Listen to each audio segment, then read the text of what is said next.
zonalardakı olan əsas terminlər. Cənubi Amerikanın ekvatoral meşəliklərini adlandırır. Selvas. Cənubi Amerikanın ekvatordan şimaldakı savannalar nə adlandı? Lianos. Cənubdakı savannaları Kampos adlandırıldı. Çöl meşə çöl zonasında Rusiyanın taxılçılıq regionları nə? Step. Şimali Amerikada Prairie, Cənubi Amerikada Pampa adlandırıldı. Düzdür. Sonra Afrikada yeraltı suların səthə çıxdığı ərazilər nə adlandı? Vahə. Bəs buzlaq ərazilərdə suların səthə çıxdığı yer nə adlanırdı? Oazis. Nə adlandı?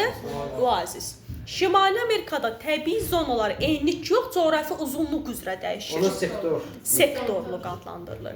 Bunun səbəbi nədir? Relyef. Dağların şimaldan cənuba doğru uzanması. Yadda qaldı.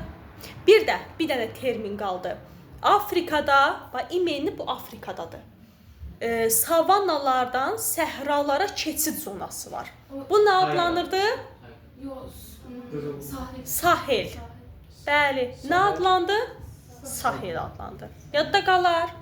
Əla. Sahər yazılır.